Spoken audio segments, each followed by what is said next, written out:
Today, we are finally hearing from Oscar and Grammy winner Jamie Foxx after his mysterious health scare, saying he has been to hell and back. When it came to the other defense attorneys speaking, Brian Steele was just very urging of the judge to please consider that Sean Combs had untreated trauma throughout his life. Brian Steele urged the judge to consider that Sean Combs had untreated trauma in his life, and that there have been times in Sean Combs' life, especially when he had in his system, that there were times where he had flatlined. So, Jamie Foxx is reportedly talking now, openly, about what Sean Diddy Combs allegedly tried to do to him. And the uncomfortable part is pretty obvious. Diddy cannot really talk back. He is locked up in federal prison right now, serving a 50-month sentence with no real way to defend himself in public, no way to control the story, and no way to jump online at midnight and deny everything. That is the imbalance people are noticing. One man can speak freely, the other is sitting in a cell, stuck with whatever gets said about him. But before anybody rushes to pick a side, fans have already started dragging something else back into the conversation. Foxx was at those parties, the same parties he now seems to be distancing himself from, the same rooms, the same nights, the same world he appears to have known from the inside. And now that Foxx is reportedly speaking while Diddy is stuck in silence, the hypocrisy argument is moving faster than almost anything Foxx could say about him. So maybe the judge is going to give him more than time served. But we should say that the maximum he could get is 20 years. And that's what I want to get into for a minute.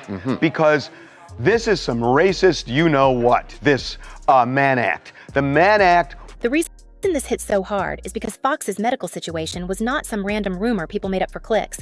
What happened to him was real, frightening, and still not fully explained in any official way. April 11th, 2023. Atlanta. He is working on a movie. He gets a bad headache, asks somebody for aspirin, and then everything just goes black. He does not remember the next 20 days. When he finally wakes up on May 4th, he is in a wheelchair. He cannot walk. He has no idea how he ended up there. The diagnosis was a brain bleed that led to a stroke. Emergency surgery at Piedmont Hospital saved his life. But the part people keep coming back to is this. The medical cause of that brain bleed is still officially unknown. Foxx has said that himself. It is a mystery. Those are his words. That did not come from a gossip page, and it was not invented by fans online. He called it a mystery. And once he says that out loud, people are going to keep trying to fill in the blank. Now look at the power dynamic around Diddy. He was arrested in September 2024 on federal charges. He has been denied bail more than once. He is sitting in the Metropolitan Detention Center right now, waiting for a trial that is not scheduled to begin until May 2026. So while Foxx is reportedly doing interviews, performing stand-up, and letting certain implications hang in the air, Diddy does not have the same freedom to respond. He cannot just call a podcaster and explain himself. He cannot sit down for a magazine profile. He cannot even put out a simple statement without lawyers picking through every word first. The public record is slowly becoming one-sided, and that alone is enough to make people uneasy. Even people who have no sympathy for Diddy are starting to ask the same thing. If he is already being forced to answer for everything else, why is he not able to answer this one claim directly? At this point, his silence does not feel neutral to a lot of people. Remember that one story he told? He says, look, Diddy used to put these parties together with $1 million, and he says, I'm going to put $1 million party. I'm like, Diddy, I'm going to do a party with $45. And this is where Foxx's side of the story gets harder for some fans to accept cleanly. The more he talks, the more people start pulling old receipts. Foxx was not some outsider hearing rumors about those parties years later. He was inside. Photos, event appearances, stories from people around the industry. All of it places him at the same kinds of events he now appears to be backing away from. Fans have already started doing what fans do. They are posting side-by-side comparisons all over social media. Foxx on stage making people wonder what he really means, next to Foxx at Diddy's parties looking completely at ease. This is not just a few people whispering in some tiny corner of the internet anymore. It has become part of the broader reaction. The man who seems to be suggesting Diddy may have tried to harm him was also moving through the same culture he now seems to be criticizing. And that is a difficult position to stand in, because once you start pointing at what happened in those rooms, people are going to ask what you were doing there too. Then comes the part that makes the whole thing even shakier.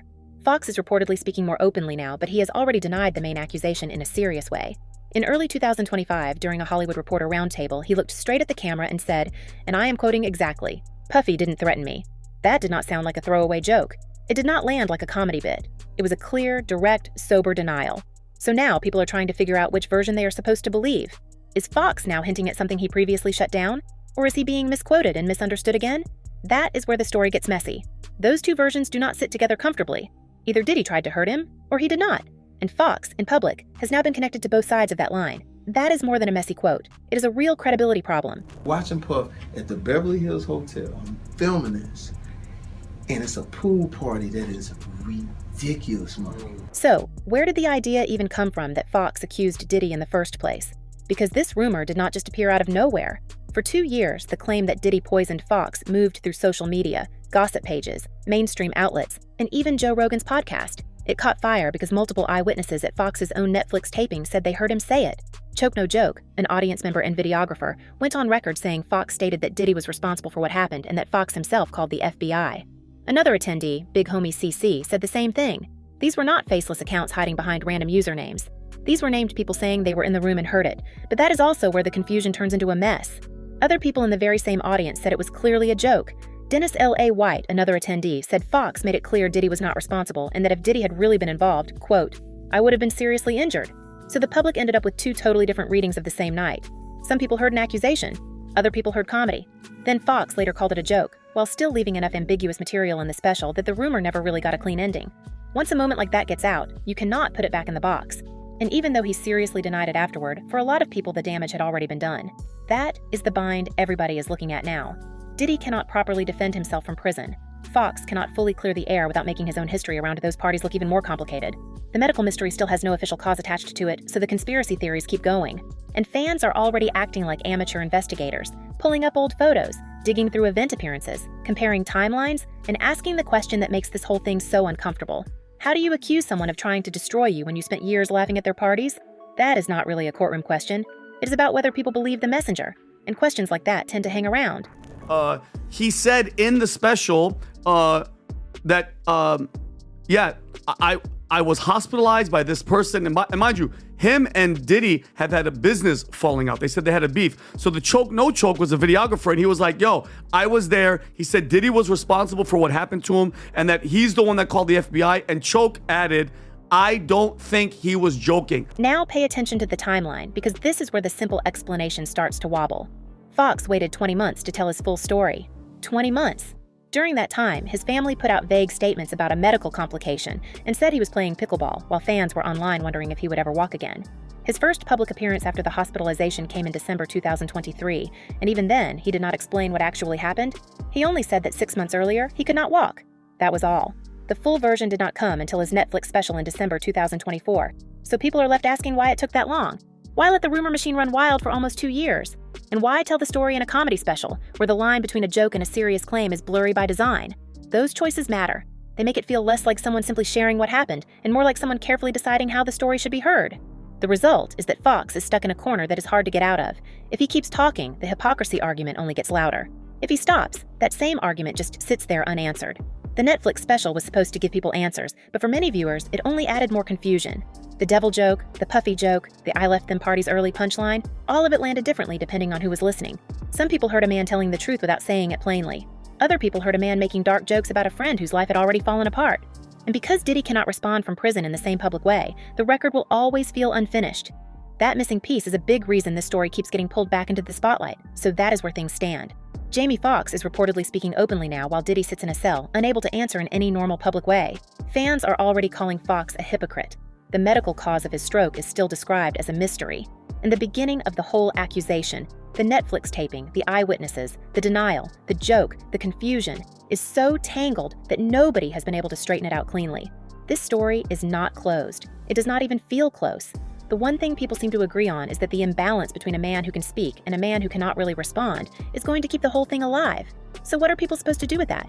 And who are they supposed to believe when the same man has already given them more than one version of the story? But now there's an added element to this, an added element of drama. Diddy is going to speak. He has some things he wants to say to the judge, to the court, and he has actually filed a request with the judge that he can wear street clothes instead of his prison jumpsuit because he wants to look good for whatever it is he's going to say. You want to know what else was happening while Fox was recovering? Not the medical side.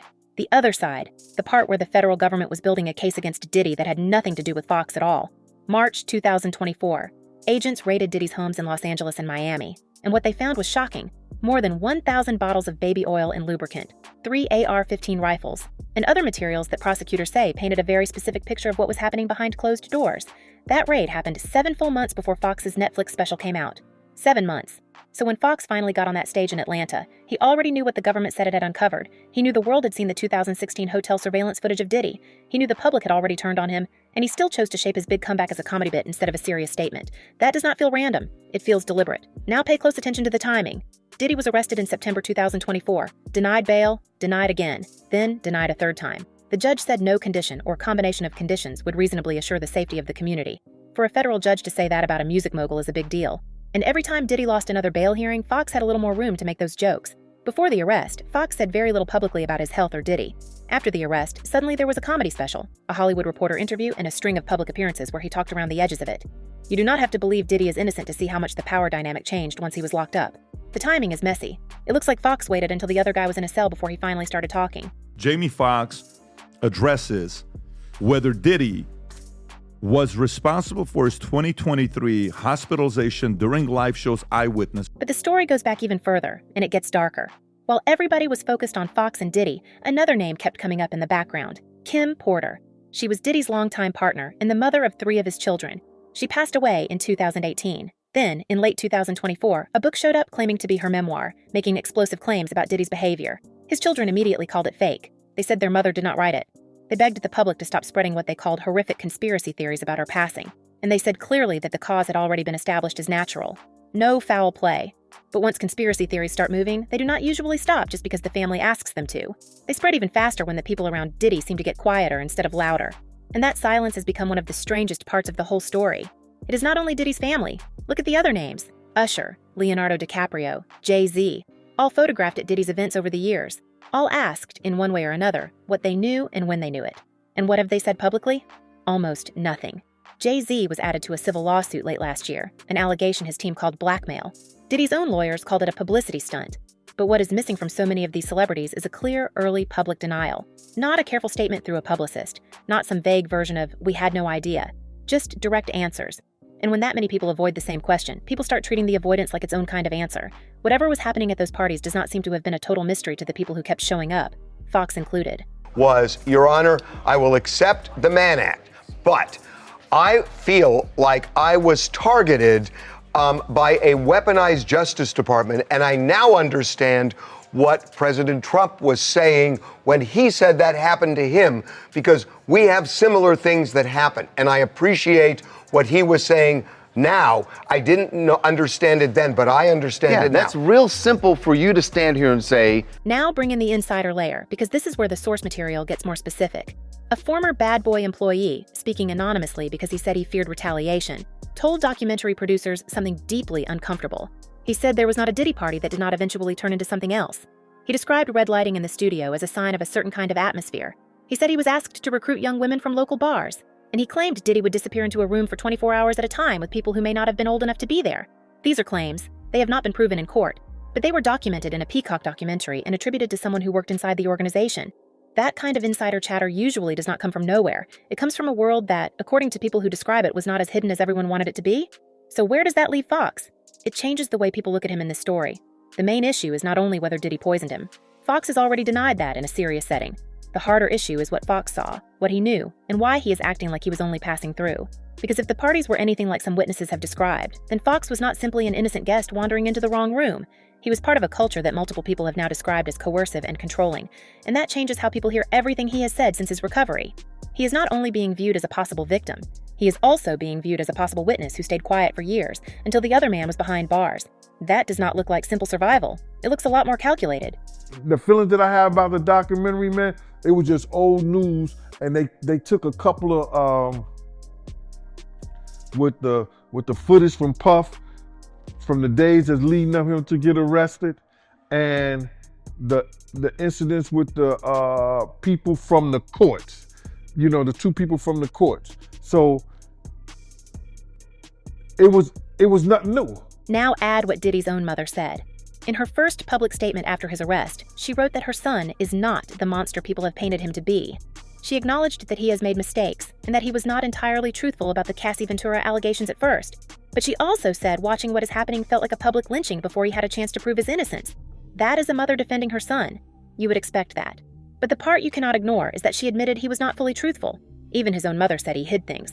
So when Fox says he left the parties early, when he says he was out by 9, When he makes the joke about things looking slippery, he is asking people to believe he was somehow the one person in that world who saw nothing, heard nothing, and always left before anything happened. Given what is now being said about that world, that is a tough sell. The hotel surveillance video from 2016 is the reason so much of this broke open. You cannot really talk your way around footage of a man kicking a woman and dragging her by the back of her neck in a hotel hallway. That video moved the conversation into a different place. It took something people had heard about and turned it into something they could see. And that is also why anyone who was at those parties, smiling in photographs and accepting invitations year after year, now gets looked at differently. Fox does not have to be accused of anything directly for people to start connecting him to the environment. The photographs matter. The attendance records matter. The timing of his silence and then his sudden openness matters. Put it all together, and it creates a picture that is hard to brush off. He broke him, let's say allegedly, but it was told by people in her camp that he broke Kim's nose on a yacht. So Cassie's story is Kim's story. Cassie's book is Kim's book.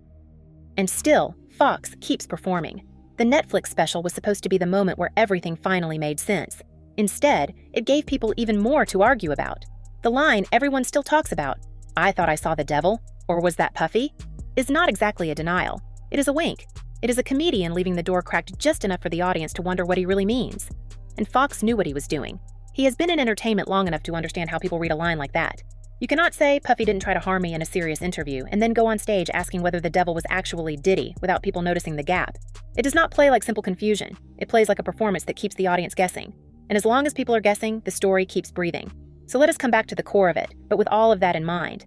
The question is not only whether Diddy tried to harm Fox. Fox has denied that rumor.